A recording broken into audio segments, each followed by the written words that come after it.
Hey guys, this is Matt Core from ControlPaint.com, and today we're going to talk about experimenting varieties of your concept art with textural overlays. So here you can see I have a base plane that I drew, and then I just wanted to try out some dramatically different surface textures, and here are my results. So you might think, well, each of those took a really long time, and you're only going to use one, so what's the point? Well, the method that I used to create this effect is actually extremely efficient. It means that setting up the first one takes a little while, but then each of the subsequent variations are extremely easy. And it actually all takes advantage of a technique we talked about in a previous video, using the warp tool to deform a two-dimensional graphic on top of your three-dimensional form. So in this video and the next one, we're going to talk about how you can do this sort of variation, but we need to explain some of the basics first.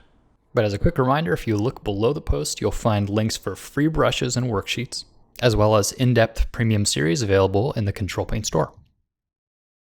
Now, if you're used to texturing for 3D art, if you work in video games or something like that, this is going to look familiar to you.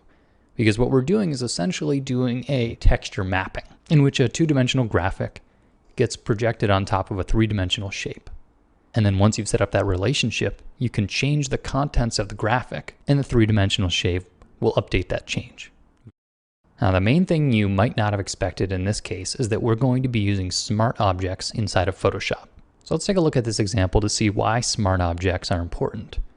You'll know from experience that if I select a normal layer and do free transform, and then confirm that free transform, if I were to do another free transform, Photoshop thinks of it as still a square. It doesn't matter that I moved one of those points, it's forgotten about that.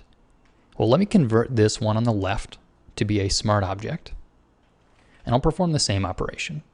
So I'll move one corner in, confirm that transform, and then I'll free transform a second time, and you can see it actually respects that change. It remembers that I have pulled one corner in, and now all the four bounding box corners are in the right spots.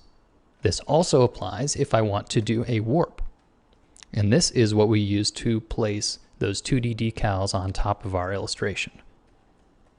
So here I'm bending this in three-dimensional space, and then I can confirm that. Now where it gets really interesting is when I double-click on the layer thumbnail. This here is a temporarily created smart object that is sort of a separate document, but it contains the contents of this rectangle. So if I were to draw a red dot right in the center, and then I hit save, you can see here the red dot is updated on the form. So what this means is I've separated the content from the shape. And that means that I can modify this document any way I want, including pasting in some texture that you find on the internet. Here I've got sort of a collage of stickers just to make it really obvious. You hit save.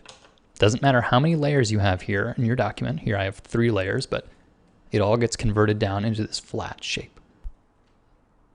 So in broad strokes, the workflow goes like this. You set up some placeholder images, which you turn into smart objects, and you wrap them around your form. Next, you change the contents of those smart objects. So here I have one called chassis, which is the center. I can double click on that. And here you see this is my sort of temporary image. And I'll just paste some of those graffiti stickers into the center. Save that. And then you can see I have now applied that as the contents of my smart object. The shape didn't change. All that changed was the image. So let's look at how we set up those guides. So the first step in doing this in your own image is to plan out where you're going to have your overlays. And for me, I have sort of 3 major shapes. The first shape is my chassis. The other 2 shapes are my wings. And since I'll be using a lattice, which is what you call the warp deform, each one is going to be a 3x3 shape. So I'll have contours here on the thirds, and then I'm also going to draw the way that it cuts the other way. So you have sort of a 3x3 grid. And then at the bottom, I'd have a bit of an arch. And the same thing on the other side. So that would be one. The next one is going to be like that. And then the final wing will look in the same way.